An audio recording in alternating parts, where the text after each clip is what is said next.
Welcome to season 9 of the Parenting Aces podcast. I'm your host, Lisa Stone, and my special guest this week is a coach that I had the pleasure of meeting many years ago at National Clay Courts, I think is the first place we met, and we've run across each other over the years. Last time I saw Coach Z was at National Hard Courts down in San Diego last summer.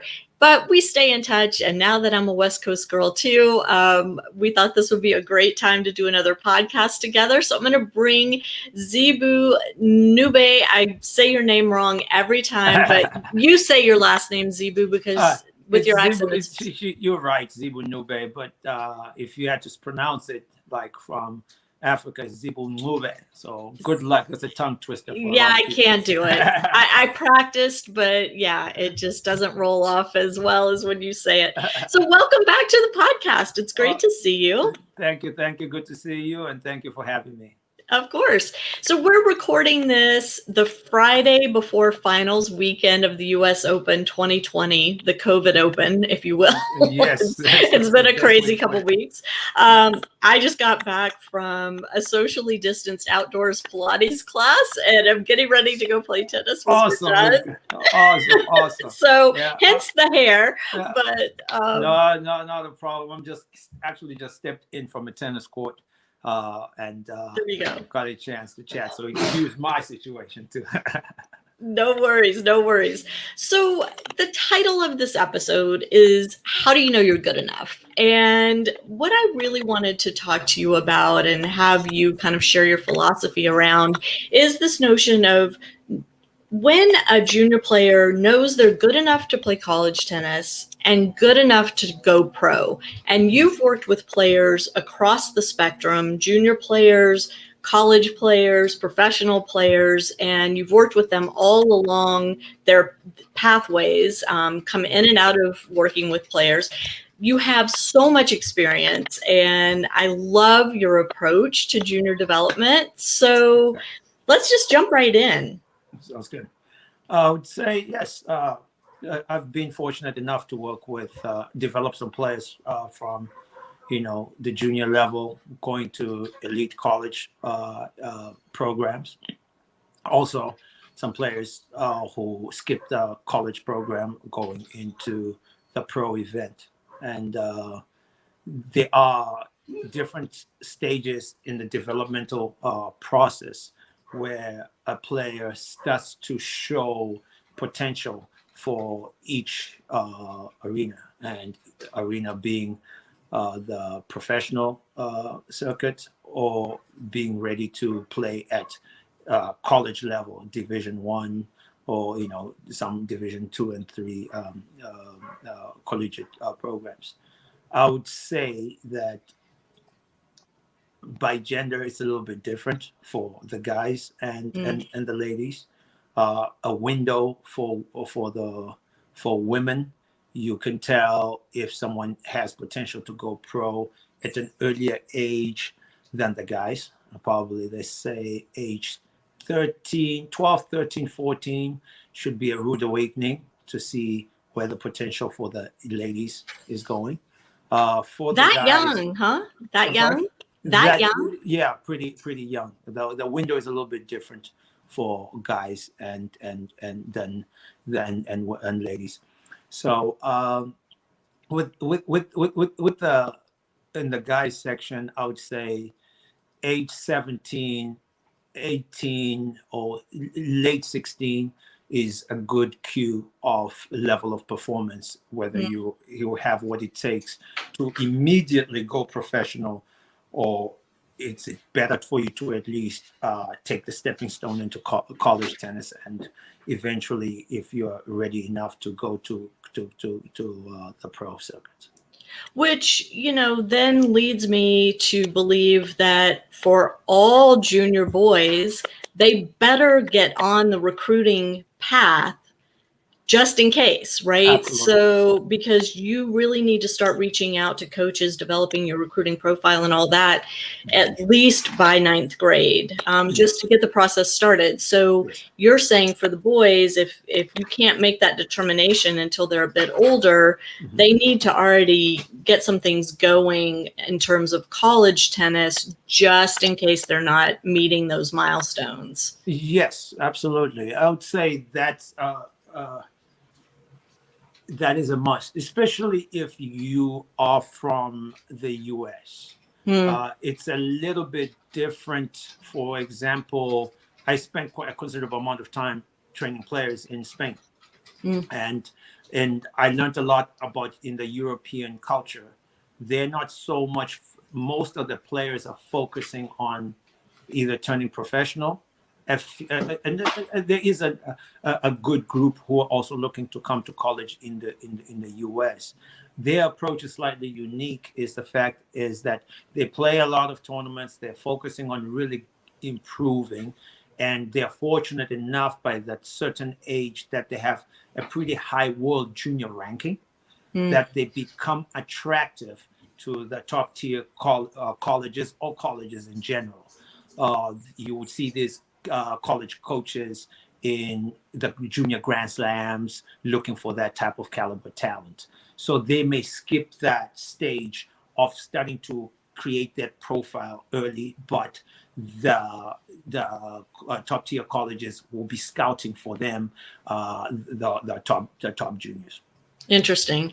So let's talk specifics. What are the things that you as a coach are looking to see in a junior who is considering the professional path, either in lieu of college tennis or after playing college tennis? And let's start with the girls, because you have a player that you work with off and on who made that decision to skip college and turn pro very early. Yes. Katrina Scott. I would say it's kind of, when I first met Katrina, that was last year, 2018 in February. And I met her through a close friend. And Katrina lives really close to me. She lives less than 2 miles from my house. But we had never really met, and we never really knew each other. But I did a little research through the coaches community about Katrina, and a lot of guys had a lot of good stuff to say. And obviously, when Googling just the name, I saw she had quite a good stellar resume as a top junior. So let's say she was 14 at that point, she was 14 at the time, and she was when I met them, their goal was their objective was to go to college, at least from what they were telling me. And I got a chance to hit with her for about 5 to 10 minutes. I knew there are things that she could work on again that could make her professional. So when I did say that to her, that, well, you're going to go pro, her eyes lit up. And I think more than anything, she needed to hear somebody who believed in her. What did you see that made you say that at 14? At 14, she pays attention differently. She looks you in the eye when you're talking to her. You can see the hunger and the want, and her dreams just looking at her. I've been fortunate enough to work with players who have taken to that level and to Grand Slams, to where I saw someone who understood that language, even if she did not know that she understood the language. There's an ability to pick up on certain things and see the connection between your work and your dreams. And she clearly had that. What was just lacking was good direction. She has a good coaching system. She has, consistency in the right things. She didn't lack consistency, but she had consistency in the right things. She was going to start going through that path, which is going to raise some heads. What I I recall telling her in that first week when I started working with her was that I wanted her to enter tournaments that she is not guaranteed to win. So basically what the thing was, I'm not saying you're not going to win a tournament, but from now on, you're going to play against a caliber of athlete that you could lose in the first round or you could win the tournament, but it's going to create that culture in your mindset like the pros. If you look at the pros, they're players who are in the top 20 ATP or WTA who might not have had one title the entire year, but they are used to playing at that high level consistently. She clearly had the size, she had the mentality, and she had the willingness to push her game to the next level. Even at age 14. Age 14, she was very mature for her age, and she had the skill sets and just needed some refining and polishing to gel all that stuff together for her to go to the pros. And, I met Katrina and her parents and saw you last summer in San Diego at National Hard Courts. And it was my first opportunity to see her play and to talk to her. I was struck by her maturity and her focus on the court. Yes. And it was fun to stand with you while she played and just, I just stood there and I watched you and I watched her and I heard you talk to her parents, and it was a very eye-opening experience for me to just kind of observe what happens. Yes. Yes. I recall something similar too when at US Open with Tristan. So there was a chance that you were there and you were right behind me at the time. I was with Tristan and Wolfgang Oswald, who's a trainer for quite a number of guys on the Pro Tour, and Henrik Roswald. So that was also a good experience. It's fun, and I'm not traveling as much anymore. I'm training from my house, but one area of the game that I do miss was the touring part and traveling with players and really building the player from inside out. And you look at that scenario with Katrina, it was a defining moment for her, because we had gone through a good run of tournaments. She was getting noticed by the USDA, starting to get wild cards. She got a chance to play World Team Tennis, had a good run at Wimbledon, and got a good run at I think a 25K Women's Future or 15K, if I recall. And then she played girls 18s and went all the way to the semifinals. So that was also a huge opportunity for her, because that took her to the next stage. She got a chance to be exposed. And mind you, this is less than 8 months working with her. So all these things have happened for her. I told her from that first week that you're going pro, and 8 months later, she now gets a first wild card into the ladies qualifying US Open, and where she also won a match. And prior to that, she had also got a wild card to the San Jose event 2 weeks earlier, and she had a very good match with Tamir Barbosa and lost 9, I think it was 7-6 in the third set. Really hard fought battle. So that was an eye opener. You're only 14, turning 15, and you're already taking top 100 WTA players to 3 sets. That, I think that's when her family started to really lock into saying, maybe we can flirt with this idea of going pro. Yeah.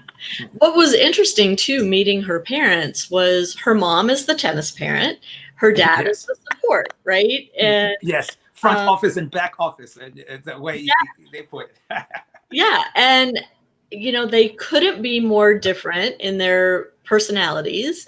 Dad is so laid back and easy, and mom is very organized and focused. And it was eye-opening for me. So let's fast forward to 2020. We're in this crazy pandemic, and all of a sudden, a few days before, 2 days before the bubble closed, Katrina gets noticed that she's been offered a wild card because people have pulled out of the event. How do you and I know she had made a move to Ohio and she was working with some other coaches, but you're still involved in her development and her coaching. How do you get a child? I mean, because let's remember, 16, she's a child. Yeah. How do you get her mind and her psyche ready to go compete in the main draw of the U.S. Open? She had gotten a qualies wild card prior, but now she's in the main draw. Main draw. I would say this, and this in this situation, and I got the call from Katrina. She's excited. I got looking at my phone. I got a missed call from Katrina. I call her right at the last lesson, and she's excited. Zibu, I got the wild card to the U.S. Open, so we're celebrating. This makes my day. It makes my week, my month. Finally, 2020 is breaking through for some good. And you know, I would say Katrina did well in October last year, and this was more or less the last time I kind of worked with her. She did well and got to the semifinals from the qualifying rounds in the Malibu 25K. And this is when she made the decision to go a professional. When she signed to go on tour, there was a great facility out in Ohio. They really focused on polishing up the strokes. She really needed time to polish certain areas of the game. And she stepped into the right place and the right time, because these are people who can dedicate 7 to 8 hours on a day. That I could not provide. At best, I could only do 2 or 3 with her. So, and she needed to kink up the sun and polish some strokes on the forehand. So that was really refreshing. And you have to understand, as a coach, you always want to see your players do well. And usually when a player goes to another facility to train, and your player really well, you always see something you could have done better. For the very first time in a long time, and it's been a long time, it was refreshing. And I text my agent. I was like, Sam, this is just phenomenal. She just came back a month and a half later. You've done a good job. Keep it up. Tell the team on that side they're doing a phenomenal job. I'm happy with what's going on over there. And Katrina did not play a tournament. She didn't play Junior Australian Orange Ball, didn't play Junior Australian Open. She was getting geared to start playing tournaments. I'm sure in early of the year, she's already turned professional. And, if you really look at it, Katrina had not played a professional event in 11 months. Wow. Going into the U.S. Open. Wow. I know she was looking forward to the national hard courts so that she can at least go deep in that one and hopefully win the wild card. But she didn't get a wild card. And there's a little disappointment in not getting that wild card. And, you're looking at it like, okay, fine, I'm young. But I really wanted a wild card. I didn't get a wild card. You kind of have to think like you're moving forward. But I would say in that situation, there was more relief that I got a wild card. Come on. And the preparation to get into tournament mode is a lot easier than if it were the other way around. So that's, I think that her getting into the right mindset to go play was more of the pressure is privilege. And this is an opportunity. There was huge excitement, and she was clearly ready to seize the moment and be ready to take advantage of it. And she won her first match. Won her first match and super close on the second one. Yeah. There are lessons in victories and losses, and the next stage. She, with a few more opportunities of this caliber, she's going to learn how to take those matches, decided by 1 or 2 points. Yeah. I mean, playing Amanda Anisimova in the second round, Amanda is another young American. Yes. She's a couple years older than Katrina, but she's kind of been in the shadows a little bit. Coco came on the scene, and, she's the young one everybody talks about. Yeah. Katrina is basically the same age as Coco, Yes. but nobody had really heard her name prior to the US Open. And it was very interesting to listen to the commentators, and, they were starting to learn who she was. And, yes. the viewers are starting to learn who she is. How do you prepare a player to deal with the notoriety, the interest, the media stuff, all of that? Because that's all part of being a professional player. Absolutely. It's always trying to keep the values in check, stay grounded. Integrity is a big part of it. I recall, our last talk when I say new level, new level, new devil. So, at first you're humbled by some losses, you're humbled by, the journey. Then you get to a certain level. And when you get to that level, challenges come in a different form. Before you were probably playing and there were no ball kids, there was no umpires. You're at the bottom of the court in Decatur, Illinois, somewhere fighting to just get a few points. And next thing, you're in the spotlight and you're expected to, react or perform a certain way, and you are learning along the way. And some players are going to make mistakes, but I think the key thing is when you have a strong team and you have a good, strong family background that's out there to support you and at least keep your values in check.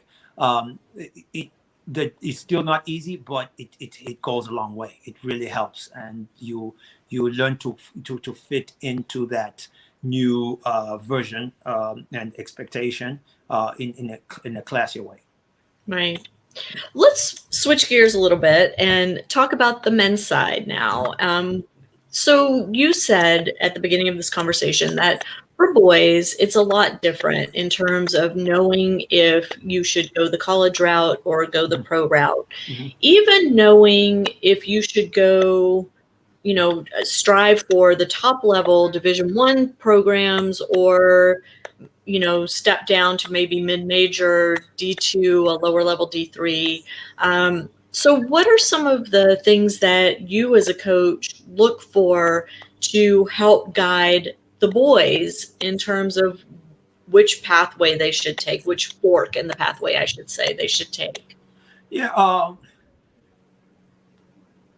For me, I really don't think it's that complicated on my view. Fortunately, because I've had a chance to see all levels of tennis.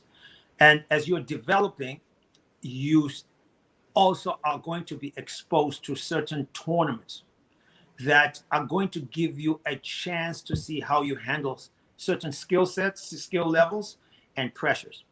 So, for example, it's something I haven't really spoken to anybody. There's a young man who's doing well, and I talk to his mom on a regular basis. His name is Brandon Nakashima. Mm. And Brandon went to Virginia. Yeah. And he didn't do as in the middle of the year. He went in January. Exactly. Middle of the year, January, he went to Virginia. And if you asked me at the time what he should have done, which I was asked, I was one of the few guys who said he should go pro straight. Mm. Why? Because first and foremost, he's made top 10 juniors in the world. That's one. Number two, he's won the junior masters. Very few people ever get a chance to do that. Three, he has the foundation, the strokes. He's learned to work with a team. Brandon's not one of those young players who only play tennis with one player. He learned how to work with a coach, a trainer. These are things that the professional players are exposed to. So he'd already been in doing it since he was probably age 13, 14. So going to college might have been a little, I'm not saying it would have been a different transition because you have been raised in more of a professional setting. Your results are at par of a professional player. You're winning junior masters, just basically the best player junior in the world, at least one of the top 2, 3. Then, you're clearly performing at a very elite level. and hitting the ball at the same quality level as a top 100, top 150 ATP player at age 17, turning 18. That's a sign. This guy has potential of making pro. Agents, for example, will be running after you. They want to sign you. They want to do this. But, he did go to college, and going to college was great experience and very important experience, I think, for him. But I advised against it simply because he's not 6'6", 6'5". He's not going to be winning cheap points with a big serve. He has to learn to earn each point in a calculated manner. So going for his size, going to college would make life a lot tougher to adapt to that ball speed later on down the line. Now, if he was a little bit taller and he could get 30 to 24 to 30 cheap points a match against any player in the world, he could go to college and he still would have been pretty fine, even if he completed 4 years in college. But given his size, he really needed to get used to the ball, learn how to win points with his body size. It'd be calculated, and he's doing extremely well, by the way. Yeah. I'm really proud of him. Why was it easy to pick on Brandon? It's easy. I mean, anybody can say it now, but I was saying it before. It's because just the track record, what he did in his last year as a junior, and the caliber of players he was beating. These kids all turned pro and are also doing pretty well. Yannick Sinner is another good example. An Italian kid who's doing well. I would advise for him to go pro even when he was 17, 18, and he's doing well. He's probably 60 in the world right now. So when you have that caliber player, you look at college more as a tougher situation for them to eventually turn pro, because they already have the tool, and that window to see that ball at top 50, top 100 ATP starts to close, and it takes years to try and catch up to that ball. That's another scenario. Then there are some players who also could be top 20, top 30 ITF, but they haven't matured yet. Well, and that's what I was getting ready to ask you, because Brandon, I don't know him. I've interviewed him, but I can't say that I know him as a person.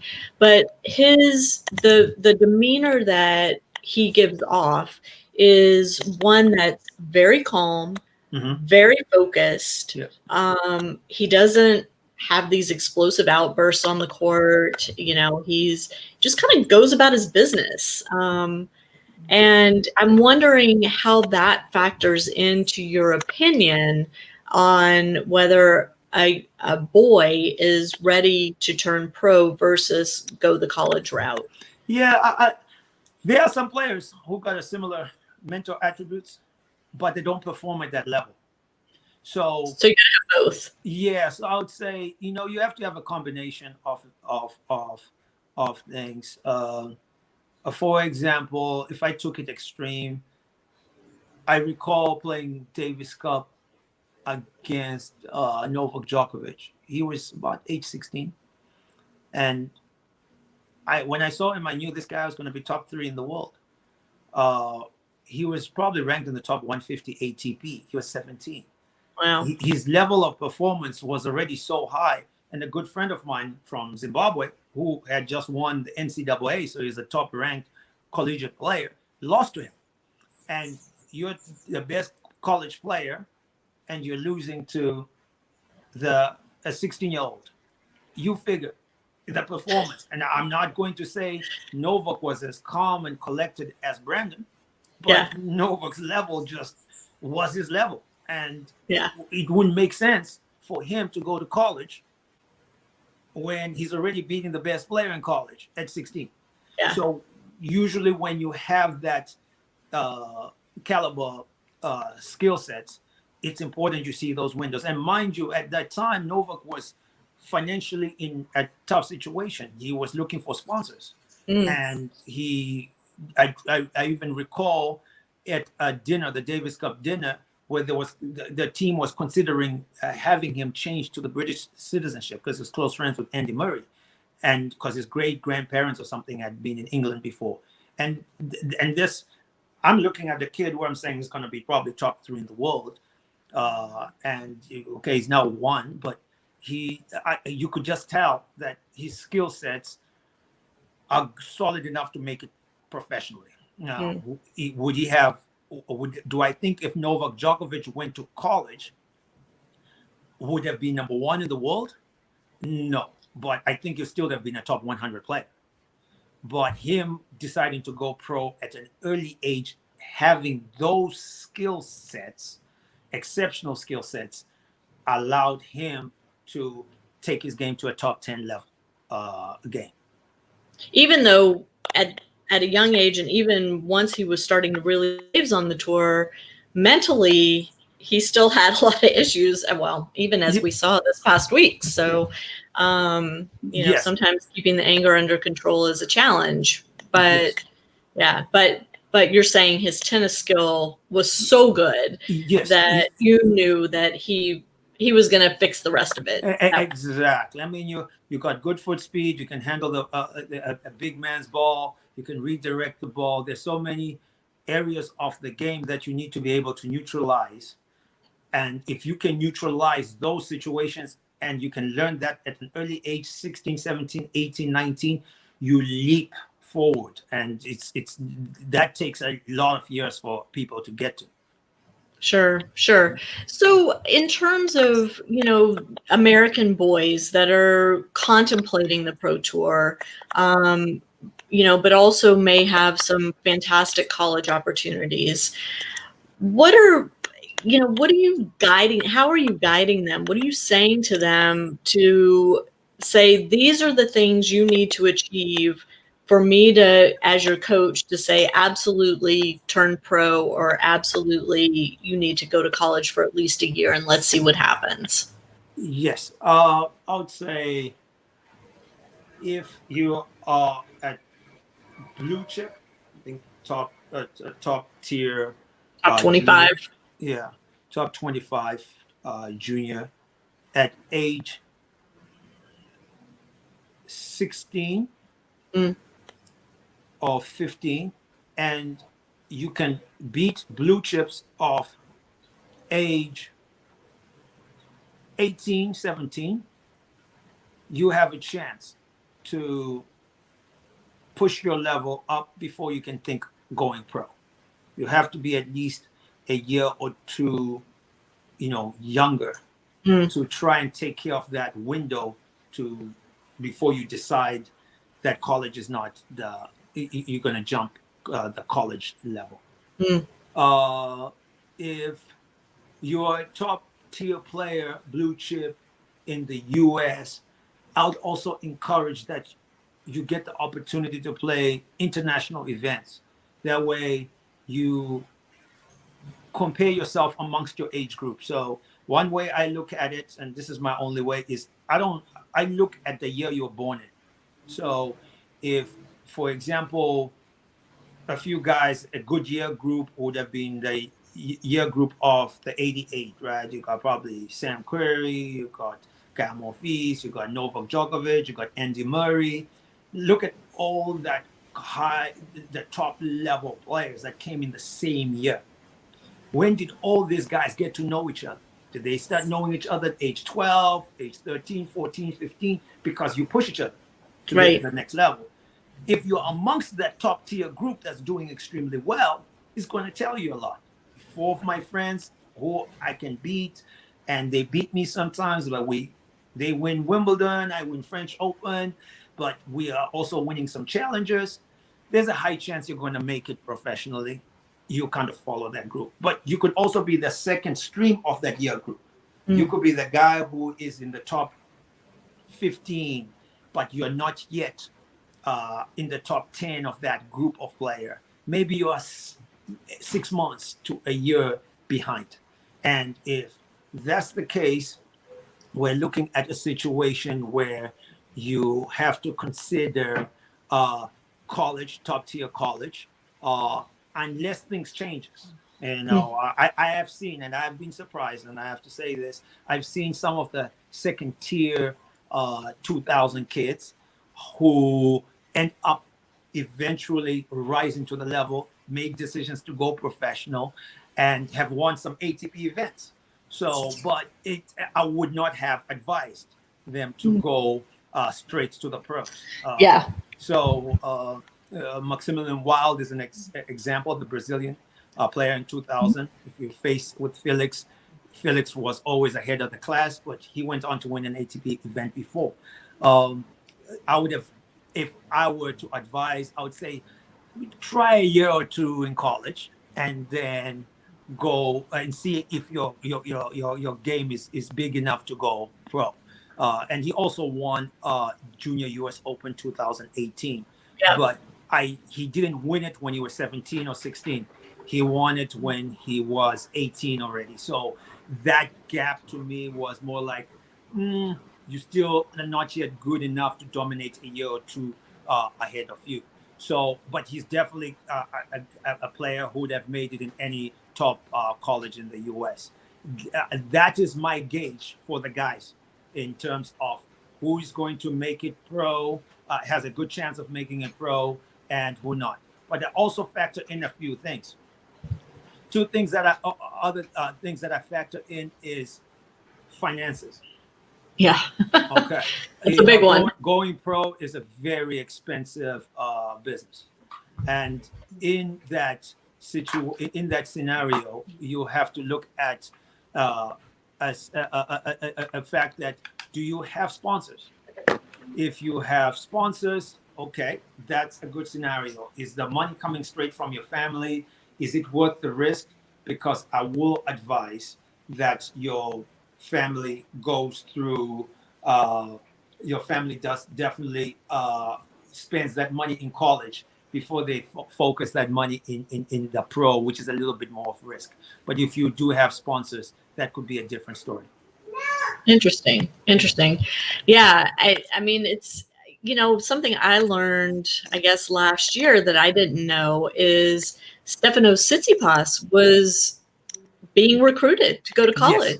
Yes. He was talking very seriously to Coach Manny Diaz at Georgia. I don't know who else he was speaking with. I had no idea that he was being recruited at Georgia. I mean, look at the guy now. Like, if he had come to you at age 17. I would just say pro. I'm good friends with his other coach, Karea Baka and Modataglu. And I had a player, Michael Grant. Yeah. He played Stefanos Tsitsipas. And he did? Yes, he beat Stefanos in Greece. But Michael's several years older. Michael's several years older. Yeah. He beat Stefanos Tsitsipas. Tsitsipas was no walk in the park. At age 16, he lost in the finals of the Orange Bowl. So, if I recall, Michael and I even said that kid is going to be special. Little do we know that 6 months later we'll be playing the guy. Yeah. And yes, we still beat him, but he's older. And you could tell that by age 16, 17, he's just getting into his form, and he really believed he's a good competitor. He's a good fighter. And by 17, 18, yeah, you're on the borderline. You're one of those top tier players, borderline second tier, first tier player. And but you could tell that he has the weapons, he had the size, and he wasn't scared to really attack the ball. If I also recall, Raonic was being recruited. He nearly went to Virginia. Right. So there's some players who took that bold move of going pro, and it worked out. We might not hear some stories of some players who took bold moves and it didn't work out in the pros. But these guys, I still would have said the one thing that does stand is obviously where's your skill set at that age, but your work ethic. If you want to go pro, you have to be committed to that game. You really have to train. You really have to pay attention to detail. And you also have to be fortunate enough to have a team built around you. And that's one mistake that occurs is most players, they turn professional blindfold. That means when I mentioned about having your finances in order, having sponsors, you want to have a trainer. You want to have a traveling coach. You want to also have a second tier traveling coach. So where somebody shares their traveling schedule with you. You want to obviously have a headquarters where you can train and reset and then go back on the tour. It's no walk in the park. It's not just turning pro means success. You really have to have the right structure and the right people around you, because each stage you're learning to beat professionals. You're not learning to beat amateurs. Now you're playing people who are committed to the game, the entire day. Right. One question came up recently that I thought was very interesting and I'd never considered, and that was how many of these pro players have an actual business plan that they've sat down and, thought about 1 year out, 5 years out, 10 years out. How am I going to finance things? Who am I going to be paying? How much am I going to be paying them? Exactly. How am I going to earn the money to make that happen? Is it going to be through sponsors or through prize money or, endorsements or a combination of all three? And very few of the players actually have these business plans. They just kind of make the decision to turn pro and go out, and all of a sudden they're out of money, and then it becomes kind of a sad situation. Absolutely. And that becomes a structural issue. I've been fortunate to hang out in Spain a little bit and watch these guys who make it. And they play with Carino Boosters in the semifinals. Yeah. He's not that type of player that if he was born and raised in the US, people would know about. He's not going to make it. But he has a chance to make it in Spain because he works hard, doesn't have the most magical weapons, but he just plays with discipline. There's a culture there that rewards discipline. Yes. And it rewards discipline in a different format. You play, you love the game, you play. How do you finance yourself? You play club teams. Right. So if you are 900 in the world, maybe you make 1,000 euros a match. You are top 500, you make 4,000. So these guys are able to have a good 3-4 months where they can accumulate, some money that can finance their passion. Mm-hmm. And at the same time, they're playing quality matches. So not only are they getting good practice matches, but they're also getting paid to get good practice matches. That structure is in play. I also don't think they had a great business plan. They just inherited a structure that could help them pursue their dreams. And with these team matches, the player can afford to hire a coach, work and use the facilities for free, whichever club he works for, get some good hitting partners, and he advances and advances until he doesn't need to play club tennis anymore because he's now in a top 50 ATP player. He can self-finance, and then that baton is passed on to the next. Right. But when we look at here in the US, we don't have any structures of that nature. Unless you have endorsements for upwards of $1.2 million, that's not the best decision to make.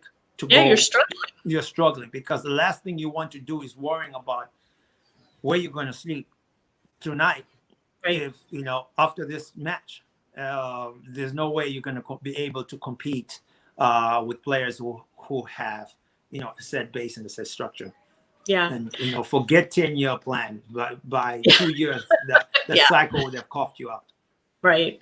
And it's a shame because, as you and I both well know, the margin between number 10 in the world and number 150 in the world is teeny tiny. Even between number 10 and number 300, Absolutely. The margin is very small. Yes. And I always say that the margin is so small, but this margin is the difference between 2 years worth of work or 4 years worth of work. There's a reason, for example, we see the same players winning the Grand Slams. Yeah. You know, why? But, not this year. Not at the U.S. Open this year. Not this year. Yeah. Absolutely. The change is always change. But if you did really look at the whole spectrum and we trailed down to see how Nadal, Roger Federer, Novak Djokovic's budget and team is assembled, very few people have that type of resource to manage 3-6 people around them 24/7 around the clock. And they understand all they need to do is win 51% of the points and they'll be fine. So by the time he's waking up in the morning, he's winning that 0.01%, 0.02, 0.03, because they're doing the right things consistently through routine. And this is how the battle is won at the highest level, at the professional level. Now, as we trickle down to juniors, if you're under 12 boys, if you happen to have a good growth spurt, you can hit one shot and the other 12-year-olds can't return the ball because they haven't seen a ball that big. And that difference maker is that one big shot. But as the kids start to grow up at age 14, 15, that tactic didn't work anymore. It might have worked against you because you got so complacent and comfortable just overpowering people with one shot. Now you have to learn to run, and they've been running for 4 years. Good luck catching up to those guys because the dynamics have changed. On the professional tour, those guys haven't made those mistakes. So they get there and they are very good at capitalizing on what you and I know, that little bit of margin. They're extremely good at it. So they really punish that factor that, okay, that guy hasn't had good sleep for 2 days. Yeah. No way I'm losing to that guy. So they have experience and they have the ability to keep expanding that margin because of that. Well, and I think too, even in the juniors, the margin starts to shrink the higher up you get in the age groups, right? Absolutely. And in the 12s, there's a huge margin between the top and the mid-level, let's say. But by the time you really get into the 16s and 18s, everybody that's competing at the top tier tournaments is really good. They're fit, they're solid, they have a good serve +1, their ground strokes are great, they move well, all of these things. And so the margins start to shrink even in the juniors. And exactly. It's a filtering system. So at first you start 500 kids, 400, 300, 200, 100, and that's where the college coaches are going to get those last 100 kids in that tennis recruiting system. And you are working your way to stay in that race, stay in that battle. One area I did look at, I was working with Tristan Boyer, who's going to Stanford University. When I started with him, I just looked at it and I said, okay, currently out of all the kids born in 2001, let's say you are 150 in the world. How are we going to end up being top 5 in that age range? So I had to study the kids before the age 2000s, the 99s, so the Denis Shapovalovs, that before that, 97s, the Taylor Fritz's, looked at all those groups, saw what they did from age 12 all the way up to 18 and why those guys turned pro. Denis Shapovalov, same thing, all the way to age 18. 2000, Felix Alasime, Kuhn, why they turned. Okay, Tristan, if we're going to get into the top 5 in the world, we need to be best player in the world in our age group. We're at 150. What can we do today, tomorrow, making every day count? So you keep pushing your way up. And each level, which we're discussing, create different opportunities. At first, no one cares about you. At second stage, it's like, okay, wow, now you get attention from the college coaches. Next thing is, now we're flirting with scenario that we got the top coaches in the world and we got the big endorsement companies fighting for you. So they won't care about you under 12 or under 14. But now that you've reached top 10 in the world juniors, there's a certain type of language that comes with it. So that's why I look at it from that perspective, that as long as you are aware of your group, of players, your peers, and you push and you try to end at the very top of that group. If you're fortunate enough to be born in an exceptional year, you are clearly going to be a top tier pro. You know, we can look it down from Nadal's age group, Roger Federer's age group. You would see other guys who are really good tennis players. And when did they start to know each other? If you're fortunate enough to be exposed at an early age to certain players, and that's one thing that lacks sometimes in the U.S. Some really good players are not exposed to the other international players, and those international players could have pushed each other, and you would have been part of that group if you're looking at pro. But the structure is excellent to build that top tier college player. You know, you play super national clays, you play national hard courts. You're going to see the kids who are going to be fighting for that national college championship. They're clearly there, and you get a chance to grow with these guys. And the higher up that ranking, the higher chance you're going to go get to the best schools. Love it. Love it. Zibu, we're coming to the end of our hour, and I know you have to get back on court.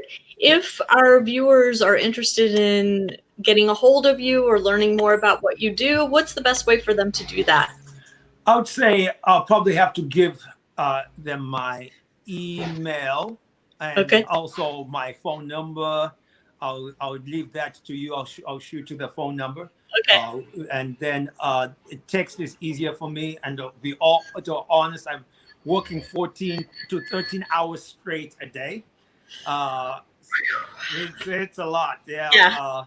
But I'm going to be trickling down soon. Next year, it's going to slow down a tad bit, fortunately, and I'll be able to at least help out in decision making in which direction they're going. And we didn't even say this, but you are located in California, in the LA area, and and we're kind of neighbors now. So even though I haven't seen you since I was on vacation, I was actually on vacation close to you. I was there for one day, so I came through. Yes, I saw your Instagram. Yeah, you're living in a nice place, let me say. I am. No complaints. No complaints. Awesome. Well, Zibu, thanks so much for coming and doing this and taking time out of your crazy busy schedule. Congratulations to Katrina and you and her family and the rest of the team. And I'm so excited to see what's on tap for her, and also to Tristan Boyer, and, you know, for him going to Stanford, and hopefully they'll get to play college tennis this year. I know. Yeah, we're hoping. I mean, it's tough times right now, but I know I just talked to Tristan 2 days ago. I know he was leaving the country, and he's in good spirits, and he sounds great. And I'm also looking forward to see what Katrina has in store. And I bring up those names because they serve as an inspiration to all the other kids who are keeping me busy every day. You know, they have somebody they can look at and say, okay, there is a blueprint in hard work pays off. And when you have that process, a lot of kids would dream to go to Stanford University. Some kids would dream to be a pro tennis player, and having players of that caliber and having the opportunity to have worked with this type of players is huge. In both spectrums. It's huge for me to be proud of them, but it's also bigger for the other kids that I get a chance to coach and help them go in a similar direction. I love it. Well, I urge everybody to check the show notes on ParentingAces.com. I will have Zibu's contact info there, and also a link to his Instagram, where he posts lots of videos of the kids he works with. And God love those kids for being out on that red clay with you, Zibu. I brought Europe to the U.S. You did, and it's awesome. Thanks again for joining us, and I look forward to hopefully seeing you soon. And to our listeners and viewers, thank you so much for tuning in, and we'll catch you next time on Parenting Aces. Sounds good. Have a good one.